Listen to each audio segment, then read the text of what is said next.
오늘은 성령을 근심케 하지 말라, 성령을 근심케 하지 말라, 그런 제목으로 같이 말씀을 나누도록 하겠습니다. 먼저는 수고하여 선한 일을 하라, 그런 제목을 따라 보았는데요. 에베소서 4장 28절 말씀 다시 한번 읽어보겠습니다. 읽겠습니다. 시작. 도둑질하는 자는 다시 도둑질하지 말고 돌이켜 가난한 자에게 구제할 수 있도록 자기 손으로 수고하여 선한 일을 하라. 아멘. 여기는 도둑질하는 자는 다시 도둑질하지 말고 라고 했습니다. 여러분, 그렇다면 에베소 교회에 도둑질을 전문적으로 하는 사람이 있었던 것일까요?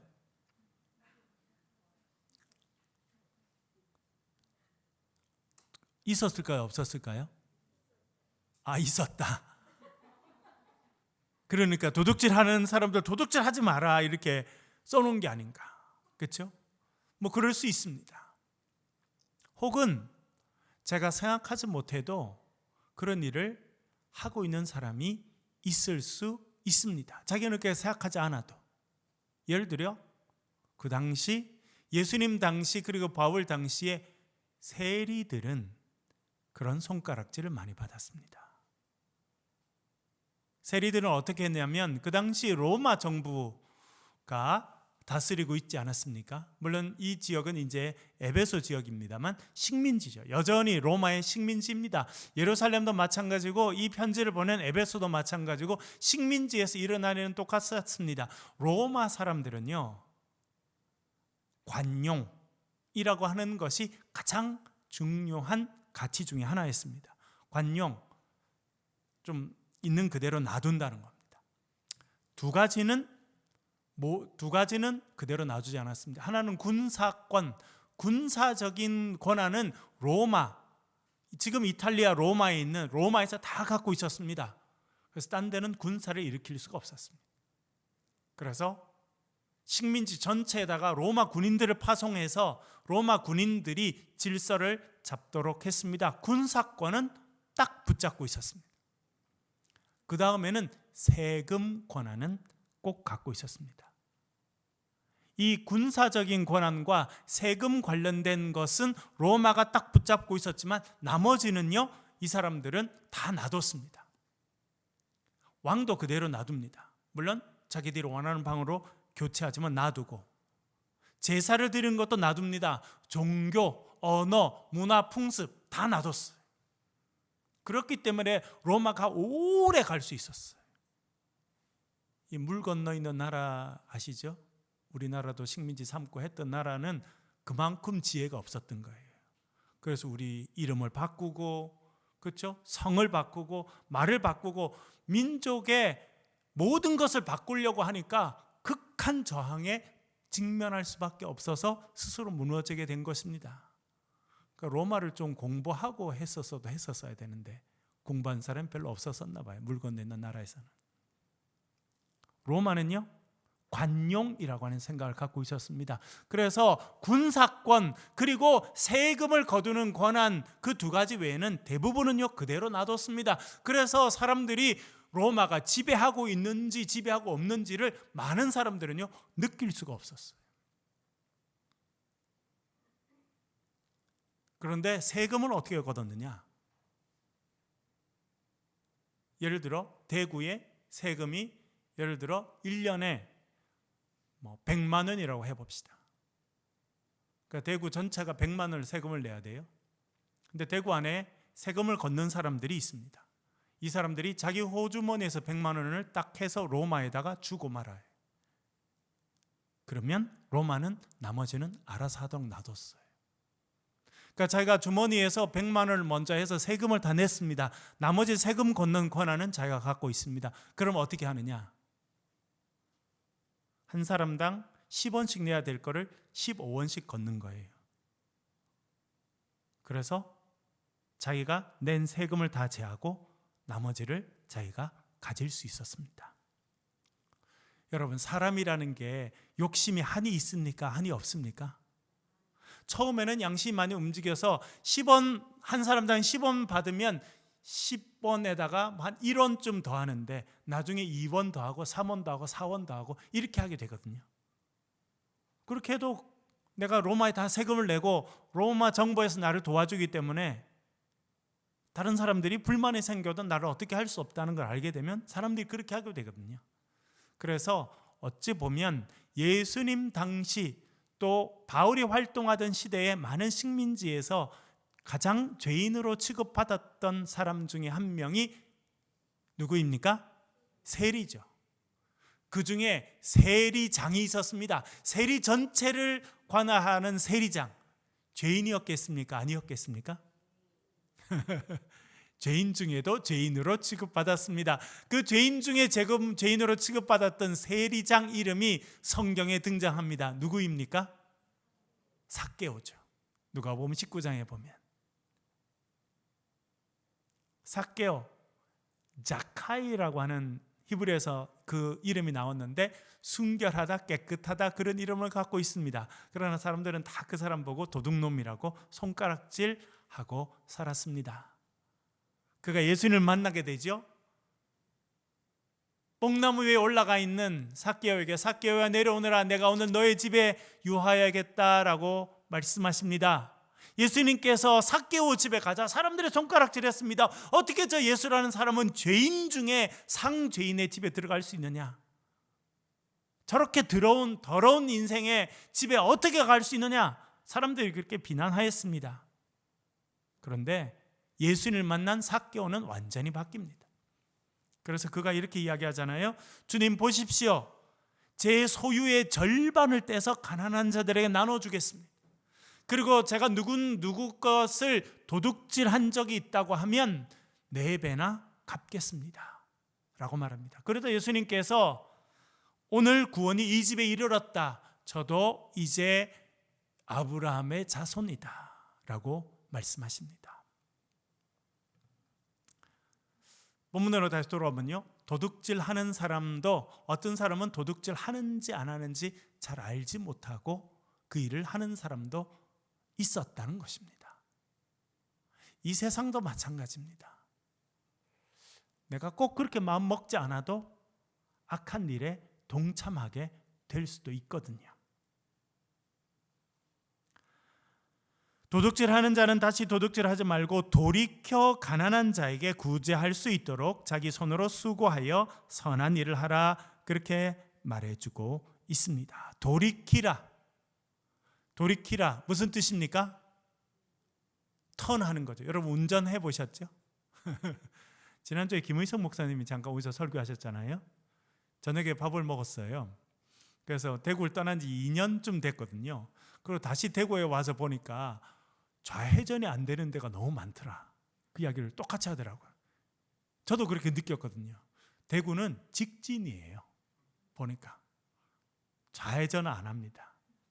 직진을 하든지 안 되면 유턴이라도 하는 거예요. 그래서 그런 동네들아 직진 안 되면 유턴을 할 망정 좌회전은 안 한다. 뭐 그런 이야기를 하였었는데요. 돌이킨다고 하는 것은 유턴하는 거예요. 삶을 바꾸는 거죠. 회개한다라고 하는 의미를 가지고 있습니다. 회개하고 돌이켜서 해야 될 일이 뭐냐면 가난한 자에게 구제할 수 있도록 자기 손으로 수고하여 선한 일을 하라, 그렇게 말했습니다. 하나님께서 기뻐하시는 일 중에 하나가 여기에 나옵니다. 그것은 선한 일을 하는 것입니다. 여러분, 뭐가 선한 일입니까?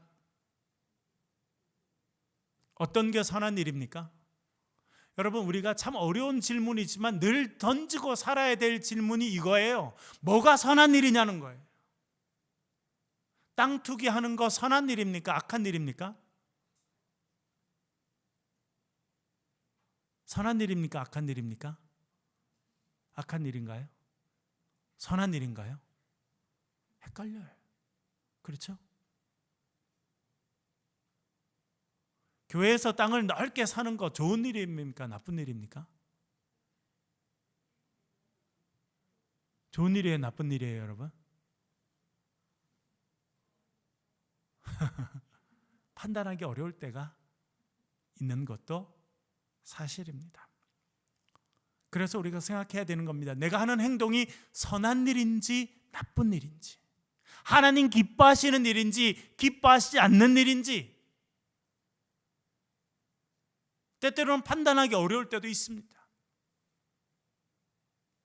그런데 오늘 본문에서는요, 하나님께 대단히 분명한 선한 일이 있습니다. 그것이 무엇입니까? 가난한 자에게 구제하기 위해서 애쓰고 수고하는 일은 선한 일이라는 거예요. 잠언 14장 31절, 제가 지지난주에 설교하면서도 말씀을 드렸습니다만 14장 31절 잠언 한번 읽어보겠습니다. 시작. 가난한 사람을 학대하는 자는 그를 지으신 이를 멸시하는 자요, 궁핍한 사람을 불쌍히 여기는 자는 주를 공경하는 자니라. 아멘. 하나님을 멸시하는 일이 있다는 거예요. 그 일이 뭐라고 말하고 있습니까? 가난한 자를 학대하는 것. 우리 지난 주일날에도 말씀을 드렸지 않았습니까? 아모스가 그 사마리아에 사는 부유층들, 권력층들 향해서 바산의 암소들이라고 불렀어요. 얼마나 잘 살았는지 아프리카에서 상아를 수입해다가 침대를 장식하고 심지어 의자를 만들고 의자를 장식하고 그렇게 하고 살았대잖아요. 여러분 집에 상아 일부라도 있으신 분 한번 손 들어 보시겠어요? 저는 못 봤어요. 지금까지 신방 다니면서. 아마 있었으면 거의 저한테 자랑했을 거거든요. 제가 신방 갔을 때마다 목사님 사실 우리 집에요 상아로 만든 게 있거든요. 이렇게 하고. 아직까지 못 본 거 보니까 없으신가 봐요. 그런 의자에 그런 침대에서 잠을 자고 일어나서 송아지 스테이크를 매일 먹으면서도 가난한 자를 학대했다. 그렇게 아모스가 말씀하신 거 우리 들어보았죠, 여러분? 가난한 자를 학대하는 자는 뭐 하는 자라는 겁니까? 그 가난한 자를 지으신 하나님을 멸시하는 얘기라는 거예요. 어떤 사람은 그래요. 저는 하나님 멸시하지 않았습니다. 저는 하나님 믿고 살았지 하나님 앞에 저는 범죄하지 않았고 나쁜 짓 하지 않았어요. 그런데 가난한 자를 학대합니다. 지혜자는 뭐라 말합니까? 가난한 자를 학대하고 가난한 자를 함부로 대하는 것은 하나님을 멸시하는 행위라는 거예요. 그리고 돌려서 다르게 이야기하면 궁핍한 자를 불쌍히 여기는 자는 주를 공경하는 자다. 참 두려운 말씀입니다. 여러분, 우리가 하나님을 공경하고 하나님을 두려워하고 살면 자연스럽게 어떤 일을 하게 된다는 겁니까? 궁핍한 자를 불쌍히 여긴다는 거예요. 누가복음에 보면 강도 만난 사람 이야기가 나옵니다. 예루살렘에서 여리고로 내려가던 중에 지금도 여러분 거기 가면 지금도 거기가 광야예요. 사람들이 살지 못하는 메마른 땅입니다. 예루살렘은 해발 1000m 가까이 높이 있고 말씀드린 것처럼 사해는요 해발 400m 옆에 그 사해 바로 옆에가 여리고라고 하는 데가 있습니다. 엄청 경사지고 메마른 그런 곳인데 그 길을 지나가다가 강도에 만났습니다. 강도들이 물건을 빼앗고 이 사람을 때려서 반쯤 죽게 됐습니다. 그 사람이 죽어가는 목숨이 끊어져가는 상황 가운데 있습니다. 그때 지나가는 사람이 있습니다. 첫 번째 누가 내려옵니까? 제사장이 지나갑니다. 그 강도 만나서 죽어가는 사람을 보았습니다. 달려가서 도와주었습니까? 멀찍이 돌아갑니다. 그 다음에는 누가 옵니까? 레위 사람들이 옵니다. 이 제사장을 도와서 예배 드리는 걸 돕는 사람들, 성전에서 쓰이는 모든 물건들을 다 만들고 준비하고 닦고, 그래서 성별된 사람들, 레위 사람들이 왔습니다. 그 사람이 왔는데 그 강도 만나서 죽어가는 사람을 보고 어떻게 했다고 말합니까? 멀찍이 돌아갔다는 거예요. 그리고 유대인들이 멸시하던 사마리아 사람이 와서 그 죽어가는 사람을 도와줍니다. 이 말씀에 의하면 그 제사장과 레위인, 강도 만나서 죽어가는 그 불쌍한 사람을 돌보지 않았습니다. 그것은 어떤 일이었다고 하는 것입니까? 하나님을 공경하는 행위가 아니었다는 거예요. 직업은 하나님을 공경하는 것이고 해야 되는 일은 하나님을 공경하는 일인데 실제로 그의 삶에는요 하나님을 공경하는 마음이 없었다는 겁니다. 그것이 강도 만난 자를 보고 하는 행동으로 알 수 있었던 것입니다. 그러나 유대인들이 다 개라고 부르던, 유대인들은요 사마리아 사람도 개라고 불렀어요. 같은 민족인데 피가 섞였다는 이유로 개 취급했어요. 인간 이하로 취급했다는 겁니다. 우리나라는 다행히 그런 게 좀 적었습니다만 제가 미국에서 한 10년 정도 유학하면서 많이 느낀 것은 지난 주일날 보여드린 것처럼 이 흑인들,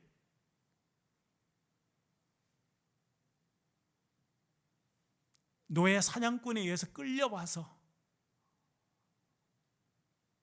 정말 사람 위에 사람을 켜켜이 쌓아서 배에 실어서 미국까지 끌고 와서 죽은 사람은 다 바다에 던지고 살아있는 사람은 또 감옥에 집어넣었다가 노예 시장에 갖다 팔고 그런 짓을 했거든요. 참 가슴 아프게도 그 한 집 사람들 다 교회 다니는 사람들이었어요. 그렇잖아요 여러분. 영국에 가서 노예를 갖다 팔던 사람들 교회 다니는 사람이었어요? 안 다니는 사람이었어요? 명목상은 예수 믿는 사람이었어요. 그렇게 노예 갖다 팔던 사람 중에 한 분, 그분이 나중에 회개하고 지은 찬송이 나 같은 죄인 살리신 주은의 놀라와 Amazing Grace를 지은 그 목사님도 젊을 때는 노예를 잡았다 갖다 파는 그런 일을 했거든요. 처참한 일. 그런 역사가 저 미국에 보니까 그런 게 아직도 남아 있어요. 그게 큰 갈등이고 큰 어려움이고 그렇습니다. 그래서 끊임없이 회개해야 된다라고 말하고 또 회개하는 일이 지금도 있습니다. 가난한 사람을 불쌍히 여기는 자가 하나님을 공경하는 자라, 그렇게 말해주고 있습니다. 여러분, 하나님께서 은혜 주셔서 우리가 열심히 일할 수 있으면 선한 일을 하되 가난한 자들을 긍휼히 여기는 그런 인생으로 살아가실 수 있기를 간절히 바랍니다. 잠언 19장 17절은 이렇게 말합니다. 읽어보겠습니다. 시작. 가난한 자를 불쌍히 여기는 것은 여호와께 구워드리는 것이니 그의 선행을 그에게 갚아 주시리라. 아멘. 여러분, 하나님께 돈 구워줘 본 적 있으세요?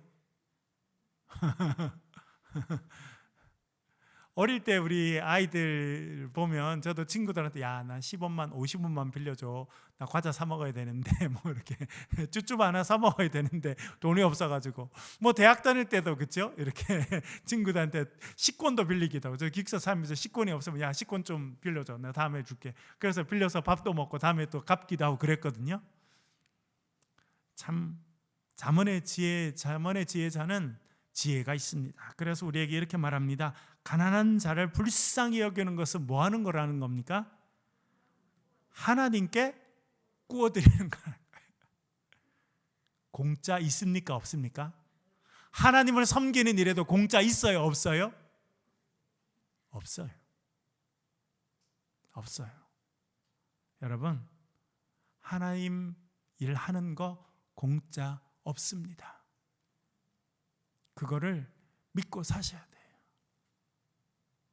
하나님은 살아계신 하나님께서 우리의 일거수일투족을 보시는 겁니다. 우리가 그리스도인으로 살면서 이 땅에 뭘 하고 사는지 보는 거예요, 여러분.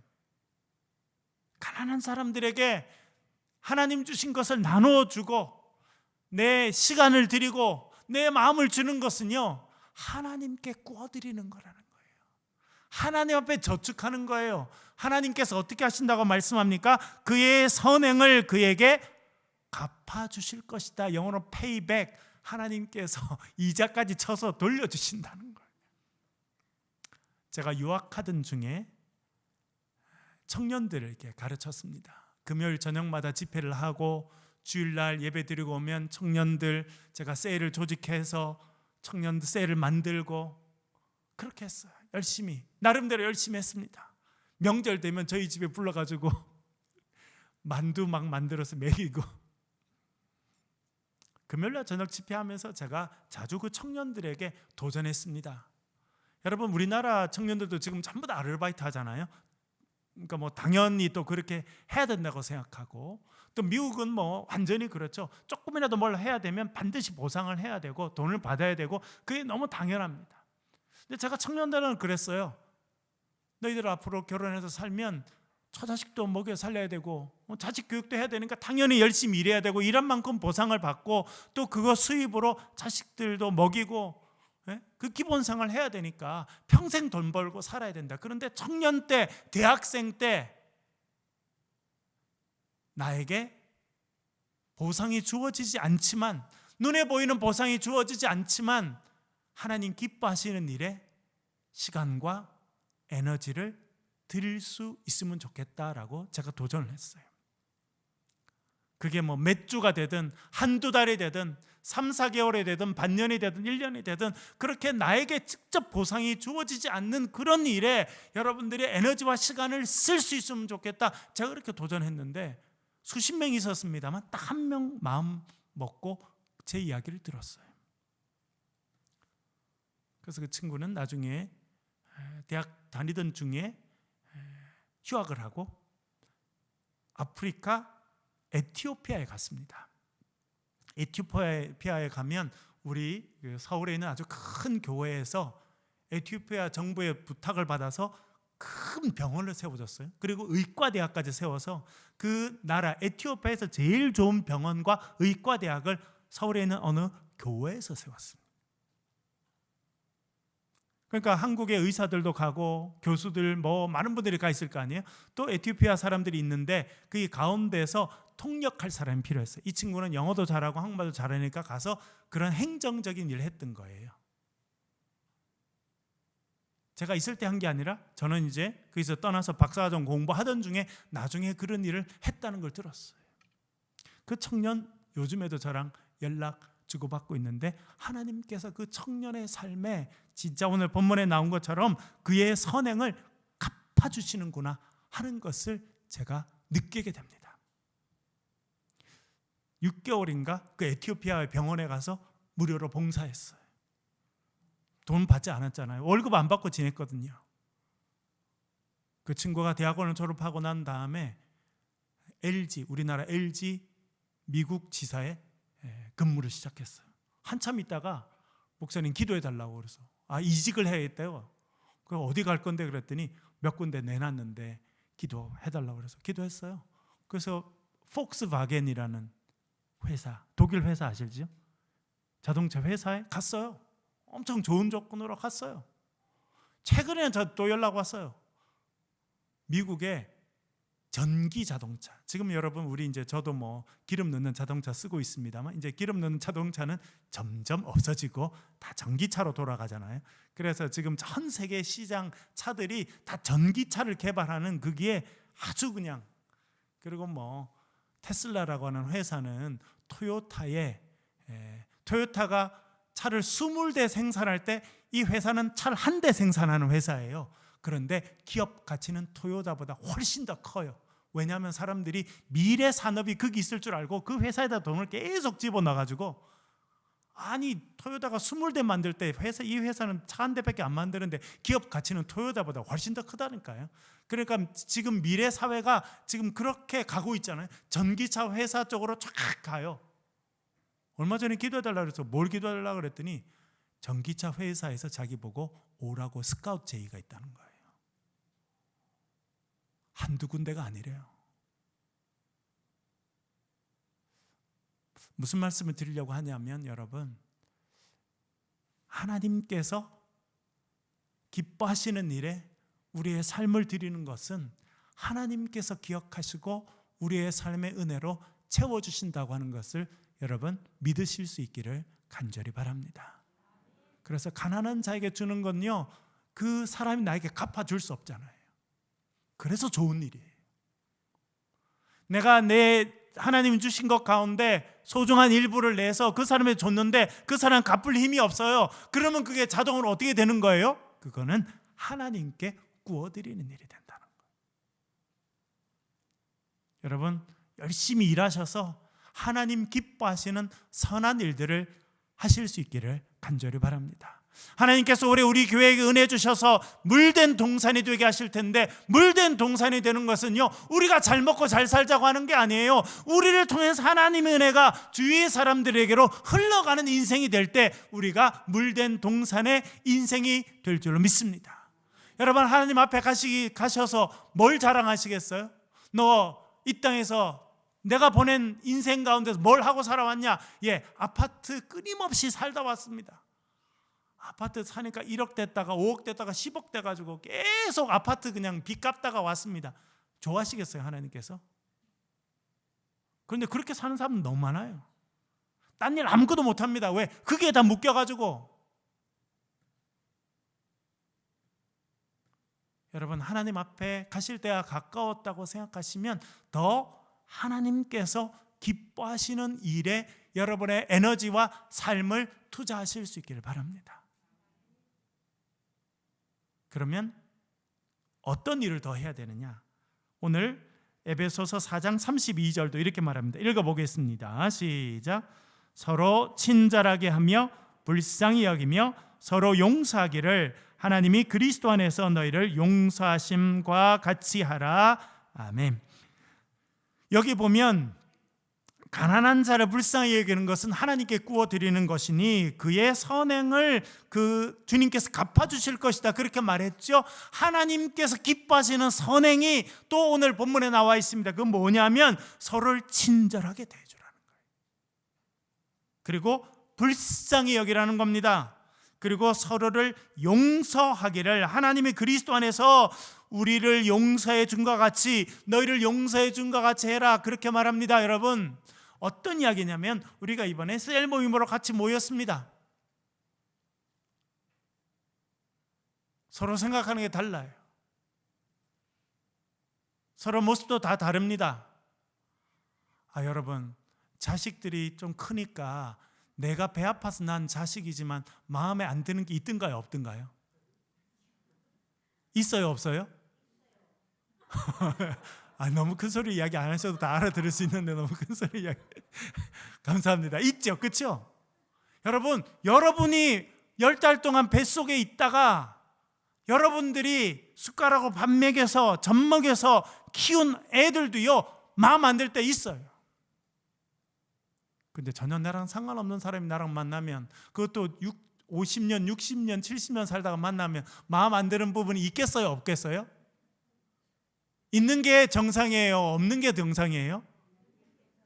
없으면 비정상이에요. 둘 중에 하나가 비정상이기 때문에 지금 없는 거예요. 그럼 어떻게 하라는 겁니까? 친절하게 대하라. 마음에 안 들면 어떻게 하라고 그래요? 불쌍히 여기라는 겁니다. 그리고 잘못된 모습이 보이면 어떻게 하라고요? 용서하라는 거예요. 율법은 지적합니다. 죄인으로 만들어요. 사랑은요, 용서하는 거예요. 복음은요, 용서하는 거예요. 안아주는 거예요. 그렇구나 라고 해주는 거라는 겁니다. 가난한 자들에게 구워주는 것은 하나님께서 기뻐하시는 일이고, 가난한 자들 불쌍히 여기는 건 하나님께 구워드리는 일이고, 그것이 선한 일인데, 그것으로 끝이 아니라 오늘 성경에 보면요, 하나님께서 같이 신앙생활을 하게 하고 같이 믿음 생활하게 한 사람을 친절하게 대하고 용서해주고 불쌍히 여겨주는 것도요, 하나님께서 기뻐하시는 선한 일이라는 겁니다. 여러분, 셀 모임을 통해서 그런 선한 일들을 하실 수 있기를 간절히 바랍니다. 그렇기 때문에 우리가 셀 모임을 하려는 거예요. 그 다음 구절 한번 읽어보겠습니다. 에베소 4장 29절부터 31절까지 성령을 근심케 하지 말라라고 하는 부분인데요, 29절부터 31절까지 천천히 읽어보겠습니다. 시작. 무릇 더러운 말은 너희 입 밖에도 내지 말고 오직 덕을 세우는 데 소용되는 대로 선한 말을 하여 듣는 자들에게 은혜를 끼치게 하라. 하나님의 성령을 근심하게 하지 말라. 그 안에서 너희가 구원의 날까지 인치심을 받았느니라. 너희는 모든 악독과 노함과 분냄과 떠드는 것과 비방하는 것을 모든 악과 함께 버리고. 아멘. 여기 29절을 보면 더러운 말은 너희 입 밖에도 내지 말고 오직 덕을 세우는 데 소용대로 선한 말을 하라고 말합니다. 30절에 하나님의 성령을 근심하게 하지 말라라고 말합니다. 여러분 다시 여쭤볼게요. 그러면 하나님의 성령을 근심시키는 일은 어떤 일이라는 겁니까? 사실은요, 요게 30절에 이 구절이 나오죠. 하나님의 성령을 근심하게 하지 말라. 근심하게 하는 일이 29절과 31절 앞뒤로 나오고 있습니다. 그렇죠, 여러분? 29절에 보니까 성령을 근심시키는 행동이 있다는 겁니다. 그게 뭐라는 겁니까? 더러운 말을 한다. 더러운 말이 어떤 말일까? 제가 찾아봤더니 원어적인 뜻은요, 낙담시키는 말이에요. 낙심시키는 말. 좀 더 하면 마음을 썩게 만드는 말. 마음에 상처를 줘서 그 상처가 깊어져서 그 사람의 마음이 썩게 되는 말이 더러운 말이고, 그런 말을 입 밖으로 내뱉는 것이 성령을 근심케 하는 말이다. 근심케 하는 행동이다. 그렇게 말해주고 있습니다. 31절로 넘어가 볼게요, 여러분. 31절에 여러 표현이 나오는데요, 이게 서로 짝을 맞춰 두었습니다. 사도 바울이 첫 번째, 너희는 모든 악독과, 악독이라는 말은 제일 마지막에 나오는 모든 악의와 함께 버리고, 요것과 짝이 돼 있어요. 그러니까 처음에 나오는 모든 악독과 제일 마지막에 나오는 모든 악의와 함께 버리고, 요것이 짝이에요. 그 다음에 두 번째 나오는 노함과 분냄이 짝입니다. 분내는 것, 노하는 것 같은 거죠, 그렇죠? 예, 요게 짝이고, 그 다음에 나오는 떠드는 것과 비방하는 것, 요게 짝이에요. 이렇게 성령을 근심케 하는 것은요, 더러운 말이고, 또 그 더러운 말이 뭐냐면 31절에 가면 악독한 말이라는 겁니다. 이 악독이라는 말이 어떤 말인가 제가 찾아봤더니 원어적인 의미는 쓴 말이라는 거예요. 쓴 말. 쓴소리 하는 거 있죠, 여러분? 쓴소리. 제가 짧은 기간 목회해 보니까 교인들 가운데도 아주 겉으로 경건해 보이는 사람 중에 어떤 사람이 와서 그래요. 목사님, 저는 결심했어요. 쓴소리 하기로 결심했어요. 그래서 저는 참 훌륭한 분인 줄 알았어요. 보니까 그 사람이 교회를 병들게 하는 사람이더라고요. 자기는 되게 의롭다 그래요. 목사님, 우리 교회가 이런 거 틀렸고요, 저런 교회 틀렸고요, 이거 잘못됐고요, 저거 잘못됐고요, 목사님 이게 문제고요, 저게 문제고요, 제가 쓴소리 해드리는 거예요. 제 쓴소리를 잘 들으면 목사님 목회 잘하실 거예요. 웬걸? 그 사람이 속이 썩어서 그런 소리 하는 거예요. 제가 보니까 처음에는 저도요, 진짜 그런 줄 알아서 이 사람이 진심으로 그런가 보다 했는데, 나중에 알고 보니까 그 사람 입에서 썩은 소리가 나오는 거는 속이 썩어서 그래요.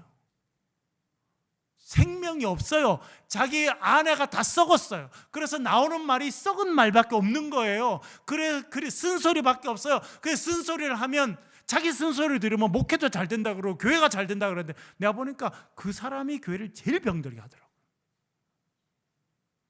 여러분, 쓴소리 하기로 절대 결심하지 마시기 바라요.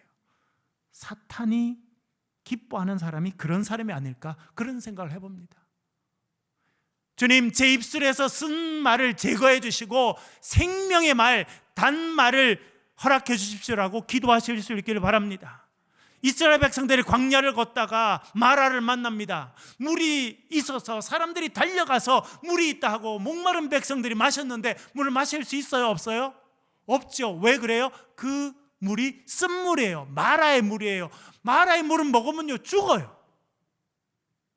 그래서 하나님께서 모세에게 한 나무를 지적하십니다. 그 나무 토막을 집어 던졌더니 그 쓴물이 단물이 됐다. 그래서 백성들이 마시고 생명을 얻게 됐다. 그렇게 말해주고 있습니다. 여러분, 절대 내가 쓴소리하는 인간 되리라 결심하지 마세요. 그거는요, 사탄의 도구가 되겠다고 하는 결심이나 아주 가까워요. 하나님, 저는 격려의 말을 하겠습니다. 저는 감사의 말을 하겠습니다. 저는 사람을 세워주는 말을 하겠습니다. 여러분, 그렇게 결단하실 수 있기를 간절히 바랍니다. 그런 사람이 물된 동산이 되는 거예요. 그런 사람이 모여야 그 공동체가 물된 동산이 되는 거예요. 쓴소리하는 사람들만 모인 공동체는요, 쓴맛을 보는 공동체밖에 안 되는 거예요. 그 다음에 이 말과 연결되어 있는 말이 또 있죠. 그게 뭐예요? 노함과 분냄. 성령을 근심하게 하는 사람은요, 노하는 사람, 분내는 사람이에요. 그거는 성령을 근심케 한다는 겁니다. 그걸 하지 말라는 거예요. 지난주에도 배웠죠, 여러분? 지난 시간에 화가 날 수 있습니다, 그렇죠? 그러나 언제까지만 화를 낼 수 있다고요? 지금 해졌거든요, 여러분. 아시죠? 해진 거 알고 계시죠? 그러니까 낮에 화났던 거 풀으셨어요? 안 풀으셨어요? 풀으셔야 돼요. 그게 안 풀으시면 그게 쓴 것이 여러분 마음에 되어서 그것이 결국 큰 병으로 발전하는 거예요. 분내는 거, 화내는 거, 여러분 우리가 참 부족해서 화가 날 때도 있고 불을 댈 때가 있습니다. 그러나 성경 말씀대로 살라 그러면 해가 쏙 지면 어떻게 해야 돼요? 그것도 버려야 된다는 거예요. 그리고 또 이렇게 말합니다. 떠드는 것과 비방하는 것, 이게 똑같아요. 떠드는 사람은 거의 보면 비방하느라 떠들어요. 남 칭찬하느라 떠드는 사람 보셨나요, 여러분? 어떤 사람이랑 같이 차를 마시는데 2시간 내내 누군가를 칭찬하느라 2시간 보내봤다, 이런 분 별로 없으실 거예요. 그러나 누구 뒷담화하고 욕하느라 밤새 봤다, 그런 분들 생각보다 많습니다. 그거 성령을 근심하게 하는 일이라는 거예요. 그래서 모든 악의와 함께 버리라. 악한 말, 말씀드렸죠. 쓴소리하는 거 버리고, 분내고 화내는 거 버리고, 떠들고 비방하는 거, 뒤에서 이렇다 저렇다 하는 거, 그 모든 것을 악한 의도, 악한 말과 함께 다 버리라는 거예요. 그래야 성령을 근심케 하는 자가 안 된다 말해주고 있습니다. 제가 민수기 이야기를 써놨습니다만 오늘 다 읽을 시간은 없는데, 여러분 잘 아시죠? 어떻게 됐습니까? 정탐꾼들이 갔다 와서 쓴소리했어요. 그 땅 하나님이 약속의 땅이라 그러는데 가보니까요, 우리 절대 못 차지합니다. 그 사람들은요, 장대하고 크고 성은 높고 우리는 스스로 보기도 메뚜기 같은데 우리가 어떻게 차지합니까? 그렇게 쓴소리를 뱉었더니 그것이 백성들 귀에 들어가서 마음에 남았어요. 그 사람들이 밤새 한 일이 뭡니까? 통곡하고 분내고 화내고, 그리고 이렇게 쏟아내잖아요. 우리가 애굽 땅에서 죽었거나 이 광야에서 죽었으면 좋았을 것을. 이게 쓴소리거든요.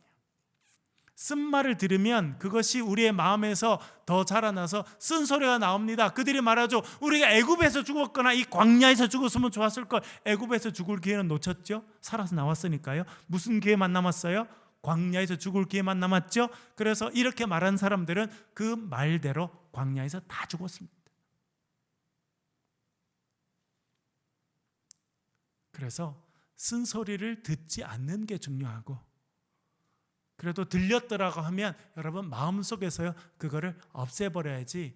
내가 그 쓴소리를 마음에 키워가지고 내 입술로 내뱉으면요, 그것이 내 삶을 죽이는 말이 된다는 겁니다.